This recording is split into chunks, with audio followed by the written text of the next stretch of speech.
The Prairie Traveler, a handbook for overland expeditions.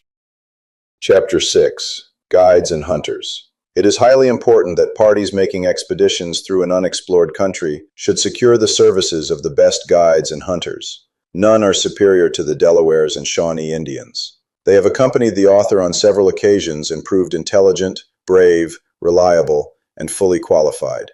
They possess keen powers in woodcraft acquired by instinct, practice, and necessity, powers matched only by the Kabirs who guide caravans across the Sahara Desert. These Kabirs demonstrate remarkable skill in navigation using stars, experience with roads, wells, pastures, dangers, and remedies for diseases or venom. Even blind or one-eyed guides can determine location by examining grass and sand with their fingers, smelling and tasting. Delawares and Shawnees combine these natural abilities with reliability and frontier service.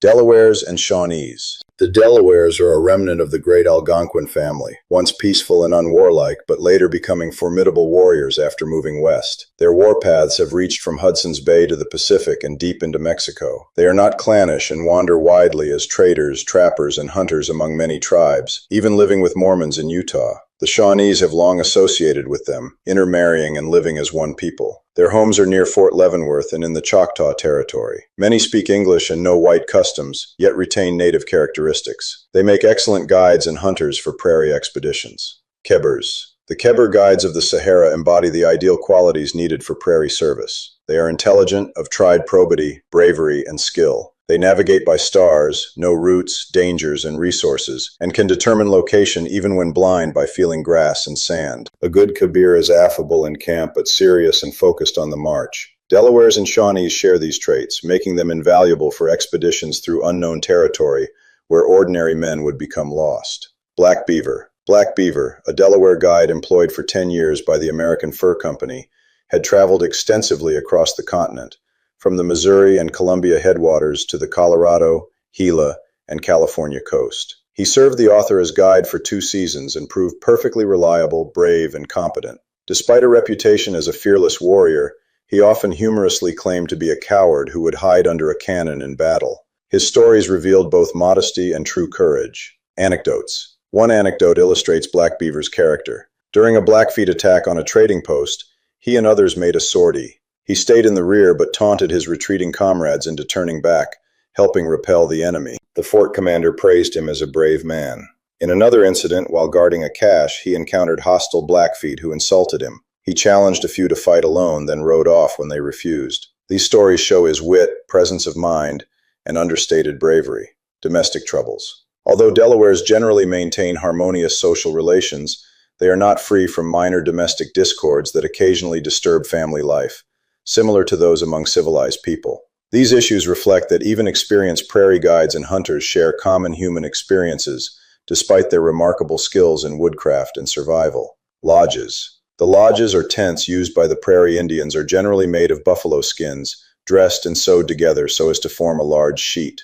This covering is stretched over a framework of poles from 15 to 20 feet long, planted in the ground in a circle and drawn together at the top. The lodge is conical in shape, with an opening at the apex for the escape of smoke. The fire is built in the center, and the occupants sleep with their feet toward it. These lodges are warm and comfortable in winter, and when properly pitched afford good protection against storms. They are easily taken down and transported upon poles dragged by horses. The Indians show much skill and ingenuity in the construction and management of their lodges. A well-made lodge will accommodate 10 or 12 persons comfortably. The door is a small opening covered by a skin, and the interior is often neatly arranged with skins and robes. White travelers frequently adopt this form of shelter when they have the necessary skins and poles. Similarity of prairie tribes to the Arabs. There is a striking similarity between the prairie Indians and the Arabs of the desert in many of their habits and customs. Both are nomadic, living in tents and moving from place to place with their families and property. They are both expert horsemen, and their mode of warfare is very similar, making sudden attacks and rapid retreats. Their hospitality to strangers and their treachery in war are also points of resemblance. The prairie tribes, like the Arabs, are great observers of the country and possess wonderful sagacity in discovering trails and in following the movements of their enemies. Their endurance and powers of sustaining fatigue and hunger are remarkable.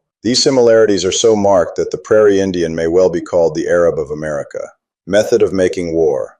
The prairie Indians seldom make open attacks upon large parties, but prefer to surprise small parties or to stampede animals. They approach stealthily, and when discovered generally retreat rapidly.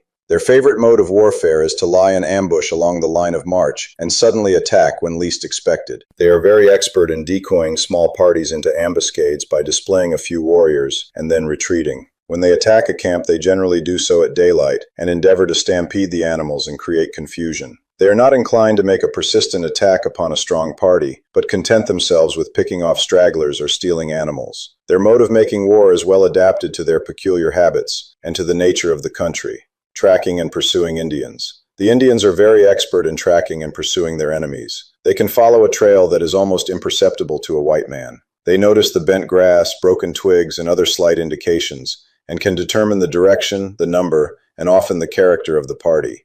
When in pursuit, they travel rapidly and are very skillful in concealing their own trail. White travelers should be constantly on the alert to discover signs of Indians and should never neglect to examine suspicious tracks. A knowledge of the art of trailing is of great value upon the prairies. Method of attacking them. When it becomes necessary to attack Indians, the best method is to surprise them if possible. A sudden and vigorous charge will generally put them to flight. They are not fond of close combat and will seldom stand against a determined attack. When attacked in their villages, they fight desperately in defense of their women and children. The best plan is to strike them when unprepared, and to follow up the advantage with vigor. Small parties should never pursue large bodies of Indians too far, as they may be drawn into an ambuscade. A cool, determined defense is generally the safest course when attacked. Telegraphing by smokes. The Indians have a method of telegraphing by means of smokes which is very effective. By building small fires and smothering them with green grass or leaves, they produce columns of smoke that can be seen at a great distance. Different signals are made by the number and arrangement of the smokes.